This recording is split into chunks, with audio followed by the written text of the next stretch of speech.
Hello there. My name is Kris Cole.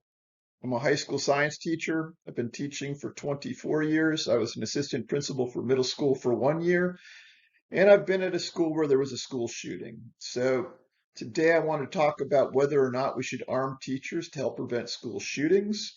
You can make up your own mind after we answer these 11 questions. So let's begin. Thanks for your time. When you're answering these questions, it's important to answer it from a third party perspective.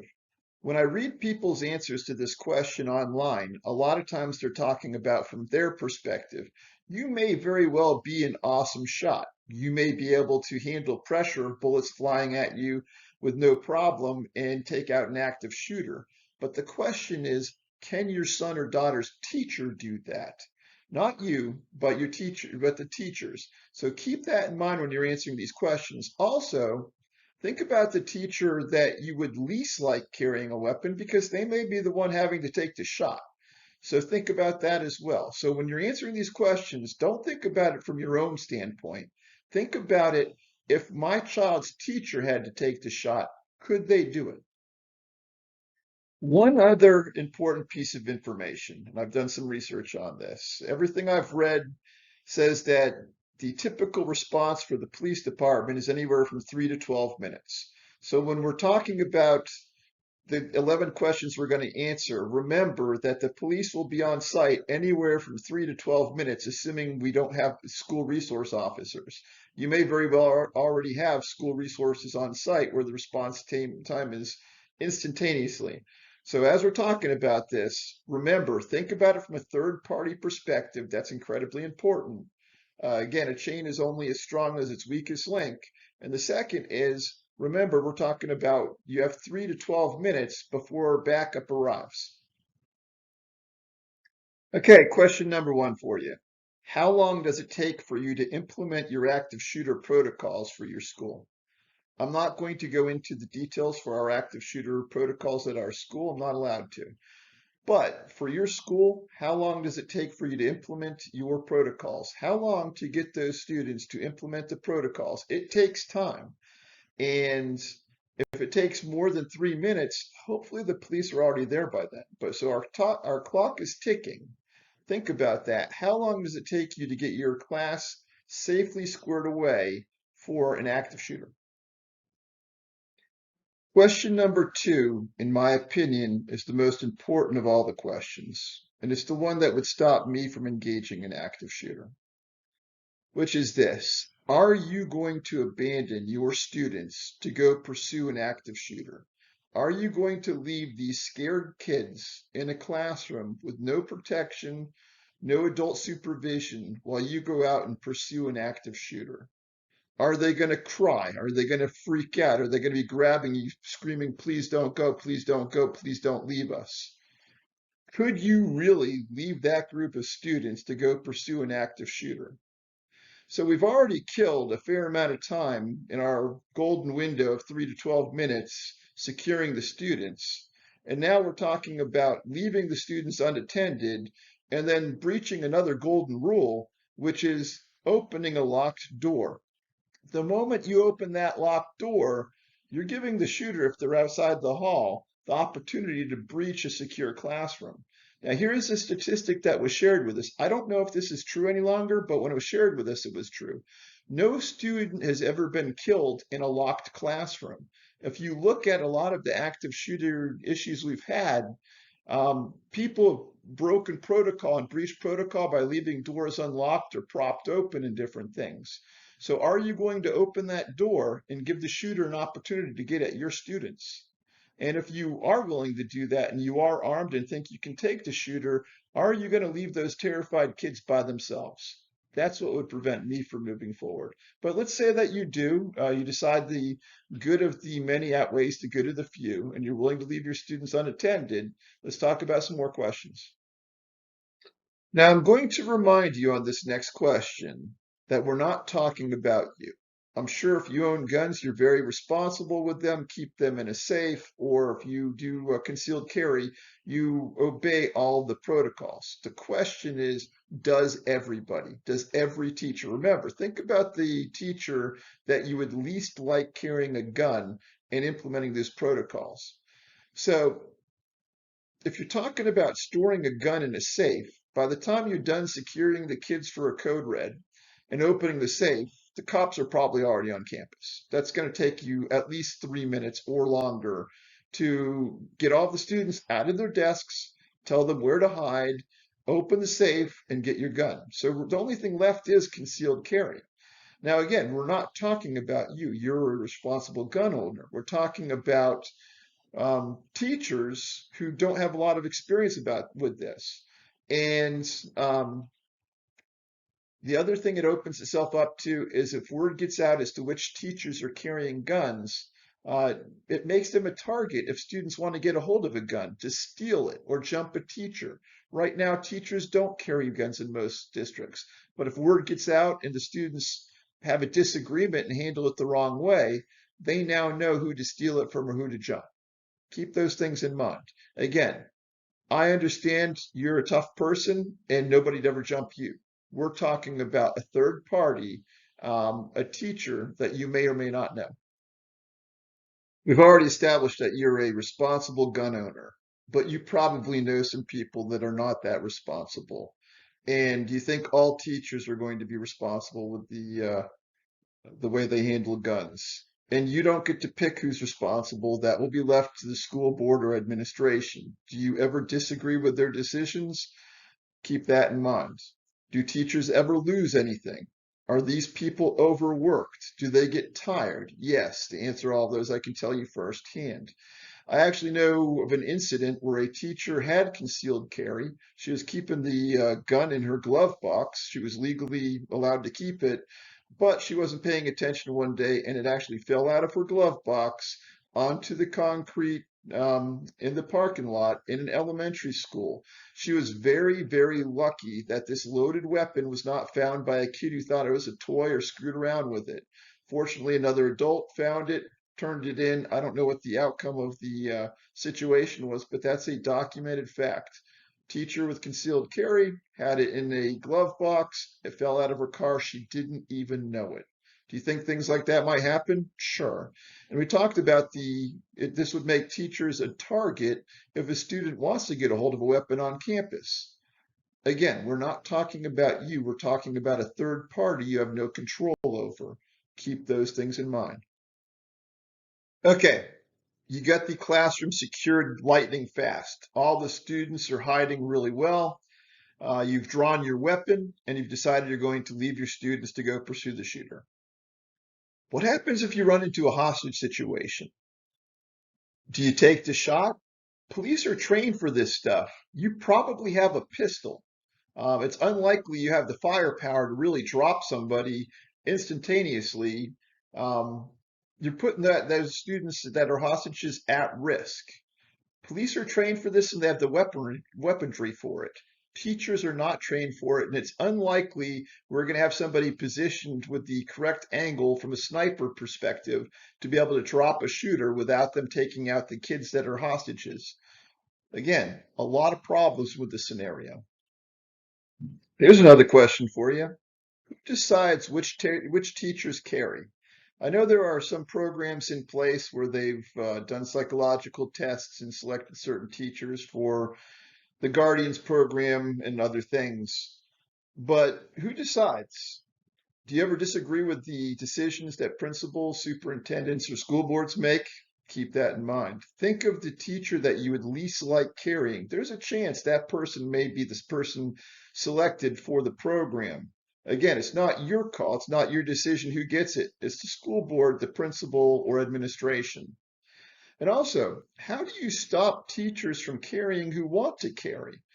There's a number of teachers who, even if they're turned down for the program, are going to appeal it to the NRA, and probably there'll be some lawsuits about teachers who want to be armed who aren't. Again, the court system will decide, not you. Keep that in mind. Is there a chance a stressed out teacher with poor mental health could become part of the problem? So you screen them originally for mental health. You have teachers that are doing fine, and something happens in their personal life, or one day they end up coming in and they're just not right. That is a possible scenario. You can look up more if you go online to your search engine and type in teacher fires weapon on campus and see what it turns up for you. You'll find some stories that pop up. This video is not something that I woke up one day and said, hey, I want to shoot a video about teachers carrying guns. I've actually done a lot of research and thought about this since 2018. I was talking to a teacher with military training and asked him, I said, if you were given the opportunity to carry a weapon, would you? And he goes, no, Kris, there's not a chance.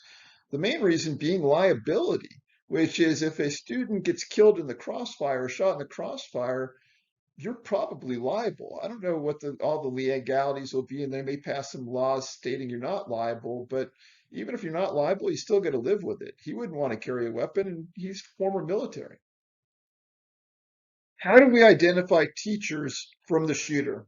Again, we have 3 to 12 minutes before law enforcement arrives. You've got adults running around with guns on campus, creating probably more chaos. Do we have a vest for them? What do we do to identify teachers from the shooter? Now, here's some problems with that. If you have a vest or something that identifies the teachers, what happens if the shooter gets a hold of one of those? That may prolong the shooting, and it may actually put law enforcement at risk. So if you don't have something to identify the teachers, you may have teachers who end up getting shot, and they're going to slow down the process of law enforcement being able to respond. And if you do have something that identifies teachers and a shooter gets a hold of it, you've got another problem. So I don't have an answer for this one. Teacher implements code red protocols as quickly as possible. Teacher draws his or her pistol because you're not going to have time to go to a safe and unlock an assault rifle. At that time, your 3 minutes is up. Teacher leaves the kids unattended to pursue the shooter. Teacher now enters the hall with a pistol and runs into a shooter who has full body armor and an AR-15. It's a bit of a mismatch, even for the best shooters in the world. So, what chance does that teacher really have of doing anything to stop the shooter from advancing? Think about that for a minute. If nothing else, again, we're not talking about you. We're talking about Mr. or Mrs. Smith, your teacher, your student's teacher who's having to engage somebody in full body armor with an AR-15 with a pistol. What chance do you really think they have? How much is training going to cost? What is it really going to cost you to train all of these teachers and keep them trained? Again, we can't just send them to a 60-hour course and say you're done. You've got to continuously have them practicing with pistols or whatever weapons you're going to arm them with. How much is that going to cost? And when will it be conducted? I mean, we have to do our lesson plans and other things. Keep that in mind. I've actually spoken about this problem with more than one state legislator. And when I walk them through the entire process, even the most ardent supporter of arming teachers understands that it's really not feasible when you really take a look at all of the things that are involved with it. So, what is the solution? The solution is more school resource officers. Our school resource officers are awesome. They are awesome people, and I know they would respond. Some of these issues that we've had recently, two of them I can think of, where the school officers were either not in the correct place or didn't engage. Now, I know the ones that I work with, neither of those things are going to happen, but you've got to make sure that whoever you hire is going to follow protocol. It's always somebody leaving a door cracked or somebody leaving campus or somebody not following protocol. That's where the problems begin. Stop trying to simplify the problem. Everybody keeps trying to push their agendas and defend the things that they care about. We need to implement everything. That means smaller classes. When you have smaller classes, you can get to know the students well enough. You can figure out who needs an intervention, who has the mental health issues. When you're looking at classes of 35 plus, kids slip through the cracks. You get it down to 25 or less, you get to know those students a lot better and you can intervene when necessary, and you can get them over to guidance, which brings me to the next thing. Invest more money in guidance counselors. The amount of work we put on guidance counselors is not feasible. They just scheduling alone chews up most, if not all, of their day. So we need people who can actually intervene with mental health. If you invest money into the school system, you can greatly reduce a lot of these things. That's why I teach. Education is the great elixir that can actually fix this. Stop politicizing it. Stop politicizing all of these things. We need to throw everything we can at fixing this problem. Some common sense gun regulations. Yes, I believe in the Second Amendment. I'm a former hunter. From a rifle standpoint, I shot competitively and I was actually invited to the train with the Olympic team when I was 13. I was one of the absolute best shots in Texas at age 13. Now I can't see the targets, but I still am. I'm not your guy as far as carrying a weapon. But I digress. Let's get back to what I was talking about, which is we need to have some common sense gun regulations. Personally, I think that weapons that things like assault rifles, you can still own them, but I think it requires some training. Just like I can't go operate an 18-wheeler without taking additional driving classes, or my background is pygmy rattlesnake research, I can't own a pet pygmy rattlesnake without doing X number of hours of training before I'm allowed to own one. And neither of them is as lethal as an AR-15. We can't just allow an 18-year-old to walk in and buy an AR-15.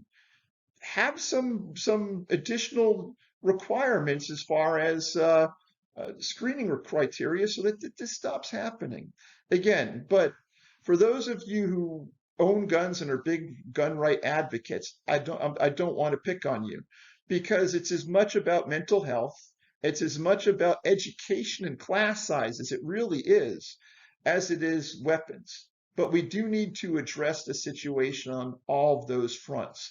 That's how you solve this, is we all pull together, everybody makes some compromises, we fund education, and we get back on track, and you can actually make America great again that way. So think about that. Every teacher you know has rehearsed school shootings literally thousands of times in their mind and what it would look like, how they would respond, how their students would respond. And I've gone over this scenario 1,000 times. I told you I was involved with a school shooting. It occurred 30 feet from my classroom. So in all of the scenarios that I thought of, I could identify where the shooter was. Either they were outside my door, coming down the hall, shooting at us through windows. There was a number of scenarios. In every situation that I had thought about, I could identify where the shooter was. In reality, my door was closed. I was on plan. I was eating lunch and I heard 3 shots. And then I heard screaming. And at first I thought it was surreal. I was like, is it kids screwing around? Is it firecrackers? What's going on out there? I better open the door and find out. And when I heard the screaming, it definitely, in my mind, increased the probability this was a real school shooting. So I opened the door to look out the hall to see if I could see anybody and make sure the halls were clear. All I saw was a student exit our building's doors, and that was it. 30 seconds later, we went into a code red and lockdown. But the situation was already over before I even opened the door. It was an athletic shooter who had decided that to exit the bathroom. I thought the shooting had occurred outside because of the muffled noise. So I figured, okay, we'll just make sure the interior doors were secure. I didn't realize the person was in the bathroom who just shot another person in the bathroom and had exited the building. So what I took away from this is that it's unlikely the scenario is going to play out the way we think it's going to play out. And the situation, as the police officers often mention, was fluid and changed locations rapidly. So, in addition to this particular student, I run a lot, but this particular student was very athletic. Even if I sprinted after them, it's unlikely I was going to catch them. So it's problematic to arm teachers. I've brought the questions to you that I need answered to endorse this. Um, I would be very surprised if anybody can convince me that we can answer all 11 of those questions correctly. But if you can, have at it. Let me know. I'm not opposed.